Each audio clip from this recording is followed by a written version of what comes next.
Welcome po sa Kabayan in Kuwait. Huwag kalimutan mag-like, comment and subscribe. Maraming salamat po.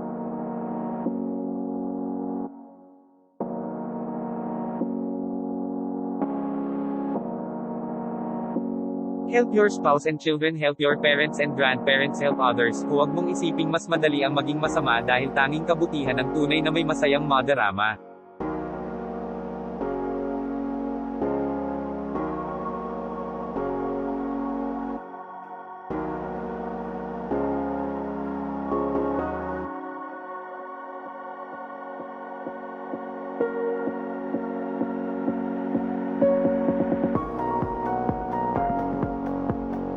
Hindi pambayad ng utang ang isa pang utang.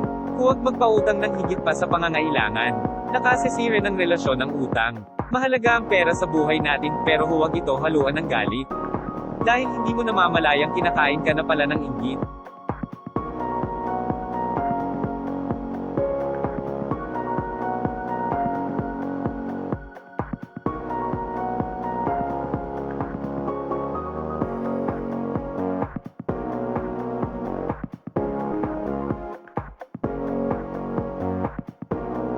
Magpasikat o makapagbigay inspirasyon, magmagaling o magbigay kaalaman, manghialam o magbigay ng tulong.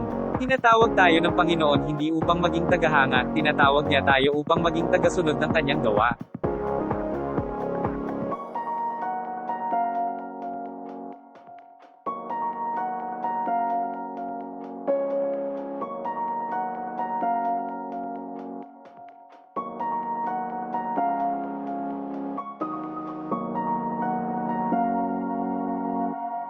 Discipline is doing what we don't want to do.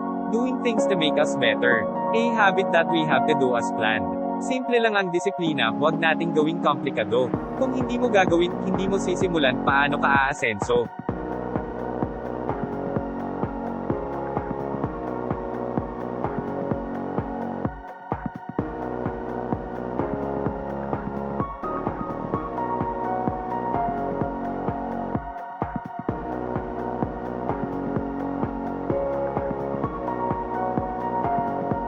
Wrong spending of money, hindi lang good saving and spending habits ang kailangan natin. Dapat alam din natin kung paano madagdagan ang ating income.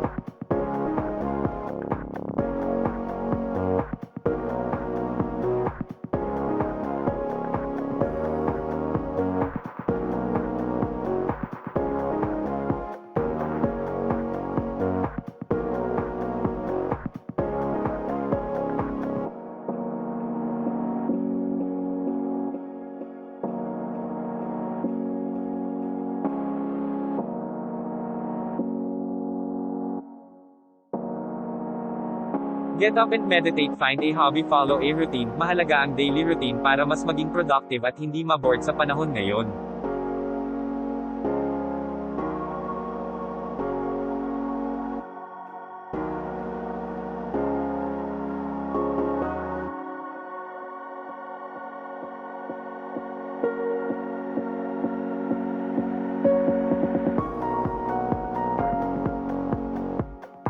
Marami na rin kasi na nagpo-post ng picture sa social media na mukha silang mayaman upang makaengganyo.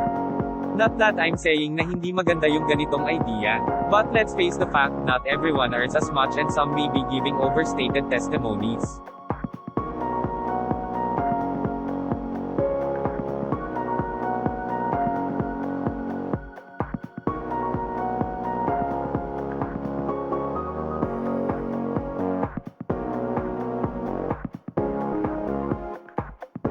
Gaya nga ng sabi ko kanina, it's okay to take a rest. Kasi sa ganitong paraan, magagawa nating mag-evaluate at pagninilay-nilayan ang mga pangyayari sa buhay natin. Take out what isn't helpful, improve the potentials, and even start something new and make it productive. Because every work is from God.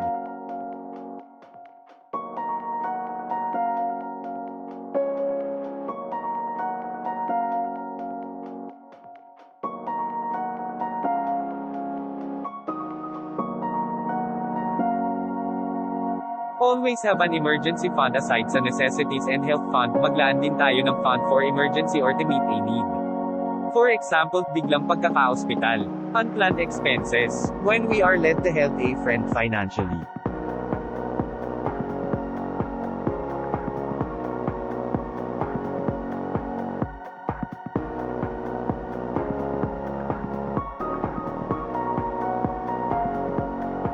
Kung ninanais nating hindi ma-stress sa gastusin, dapat hanggat maaga ay mag-ipon na tayo. Maraming paraan na rin ang aking naibahagi from these vlogs at marami na rin ang guminhawa financially kahit papaano. Sa panahon ngayon na tumaas palalo ang mga bilihin, dapat ay itinataas rin natin ang ating ipon. Ang taong may ipon ay hindi nangangamba sa kanyang kinabukasan. Alam niya kasi na may mahuhugot siya sa oras ng pangangailangan.